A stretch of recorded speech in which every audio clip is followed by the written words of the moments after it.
Hello. Welcome to the most exfoliating episode of the Dohyo yet. Today we're playing a game. Enho, true or false? Salt Throve. Hakke-yoi! Throw the salt, get in the ring. Welcome to the Dohyo!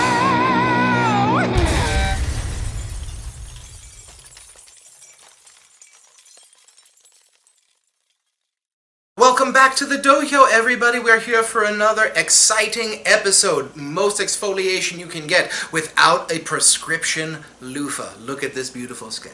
So exfoliating. Again, we are all doing fine here at Mr. J-Wag's channel. We are sending love and hope to all you wherever you may be watching, and hope that you are cool wherever you are in the world. Now, today we're going to have a little talk because this is a very popular rikishi. Now, I know because I think he's great, and I've been following him since he came up through Dohyo, and he's really neat. I think he's really cool, and he hangs out with Hakuho a lot, and he's in the Miyagino-beya. I would eat a Miyagino-beya because it would taste like respect and victory. That is staying in. But the question really is what do we know about this guy, this sort of Prince Ashitaka of the Makuuchi division, and with the dreamy eyes and the beautiful open face, and how you want nothing bad to ever happen to him ever because he's beautiful. So, I've come up with a little game, and it's called Enho, True or False.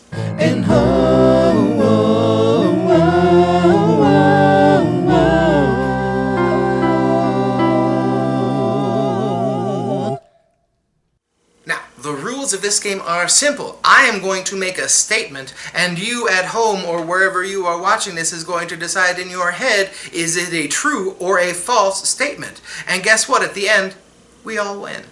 Now, of course, as you know, Enho was born not of human parents, but instead, during a thunderous spring storm, lightning came from the sky, striking an enchanted lotus blossom, creating a perfect lotus boy child. Then, one day, as Hakuho was walking through the village, he saw the shine of this young lotus boy and said, I must train him to defend the village in case the boars return. So, he went and took him away to the Miyagino-beya, where he trained him, bathing him in the milk of the walrus every day, so he may be strong like the narwhal that he is.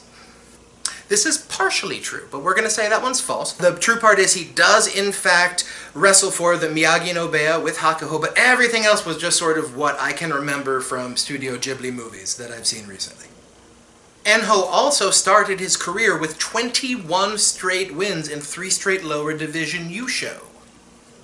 This one's actually true. Shot his way up through the ranks from the beginning. Despite his very small stature, did very well in the lower divisions.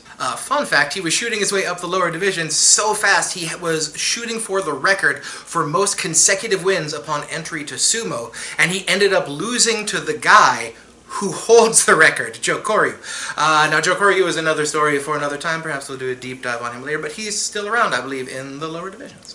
But this is the thing you're going to notice about Enho a lot if you look at his career, which isn't insanely long at this point, but he's had very few setbacks up to this point. He bumped up to Juryo, and then he did not do well his first time in Juryo, bumped down to Makishita, and then once he came up to Juryo again, he never got lower than 8 wins until he came up to Makuuchi. He got 7 wins in his first Makuuchi tournament, and then has been slowly getting Kachikoshi all the way up. Now he hit Megashira 4, he got 6 wins in the latest tournament. I'm thinking he may be hitting a ceiling. Statement: Enho will make Sanyaku. I think this one is true. This is the amazing thing about making Sanyaku. If you can hang out in the top half of the Megashira ranks and pull off a tournament where you get like 10 or 11 wins and then you get some Banzuke luck, you can get all the way up to Sekiwake or Komusubi. We're probably going to see something similar where we have Takanosho jumping up from the mid-Megashira ranks, possibly all the way up to Komusubi. It is very possible to get up there. Hanging out there is another thing, but I do think Enho, if he stays up here in sort of the top 20 holding position he is at, could easily pull off a tournament or two where he gets that like 10 or 11 wins and pops it up into the Komusubi or Sekiwake ranks.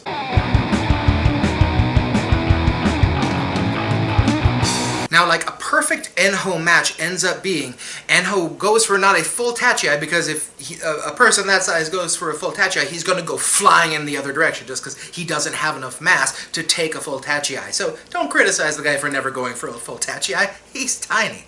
He usually does sort of like this little hop up, and then he tries to get around the mawashi. Then he either tries to spin you and push you out, or he tries like the side uwatanage throw that you see Hakuho throw a lot. His primary weapon when it comes to it is his grip. Whatever he can get a hold on, he's going to hold on to. He's going to use it to pull you in, either with your hand to spin you around, or he's just going to get that mawashi as soon as possible, and then use his low center of gravity to push you out. He is also possibly the only rikishi who can hold in a 90-degree angle off the ground for any length of time and still have it be at all comfortable. Now, having said all this, I think we can safely say that Enho is definitely going to make Ozeki, nay, Yokozuna. That's false. That is going to be false. This is nothing personally against Enho. I think he is wonderful, and if he pulled off an Ozeki run, I think that would be the sumo story of the new century right now. But he's right now at the very, very top ranks of sumo. He's up in like the top 20 ranks of sumo. So right now he's up against wrestlers who don't really have a hole in their swing and don't make a lot of easy mistakes, Abi notwithstanding. So Enho's matches are going to be a lot harder to win. Even if he does manage to get a Kachikoshi, each one of those matches is going to be so draining because he has to face people twice his size regularly.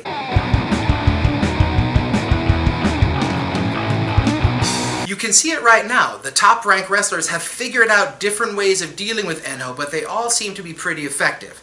Now, you can take the approach that some people, like Yutaka Yama here, take against Enho, which is to stay as far away from him as possible and only touching him when necessary. They treat him like a live cobra and just try to sort of gently put his face into the ground at arm's length. Makes a lot of sense. If you keep him at arm's length, he can't get a grab on you. But since he's so light, it just takes one good push and he flies out of the ring. Or you could treat him like Kakuryu does in this match. Now, Kakuryu, as we all know, is a closet basketball fanatic and manages to be able to sink this three. He uses these basketball skills by attempting to use Enho's head as a basketball, which he eventually ends up dribbling his way out of the dohyo. Yeah, that one wasn't a fun one to watch for Enho fans. Or you could treat him as Tochinoshin treated him in the last tournament. Treat him like a child who does not understand why the playground is closing, but you have to get home for dinner. Now, I'm not saying that these techniques are going to work every time, but they are going to work with enough regularity that Enho is not going to get double-digit wins at the top ranks. Statement. Enho can grow as a wrestler.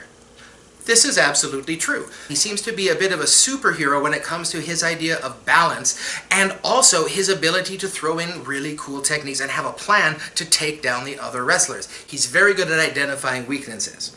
Statement. Enho will grow.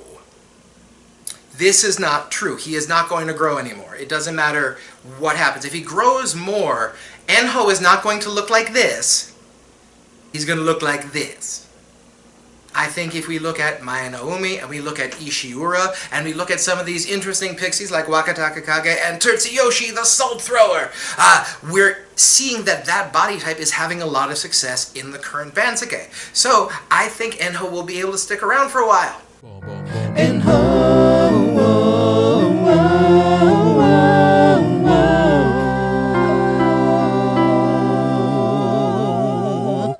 Now, I know this episode was about finding the truth about Enho, and then I gave you a whole lot of my opinions. But I guess the really only thing I want to get out there is that if you really love Enho, the biggest gift you can give him is the gift of reasonable expectations. So let's just enjoy Enho for the beautiful wrestler that he is. Let's enjoy him for the man he can be and being the best Enho he can possibly make of his beautiful Lotus Child self. So we don't need to add any more pressure on him.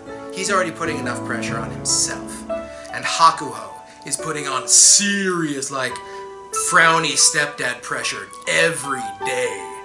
I really hope his body holds up for a few years and he retires free of major injuries and then becomes an oikata himself or heads to NHK like Mayanomi and becomes a really awesome TV personality. Thank you so much for watching this episode of the Dohyo. We're going to be back with some extra Shadow of Hakuho goodness coming up in the near future, so I hope you stick around for that. We will see you next time on the Dohyo!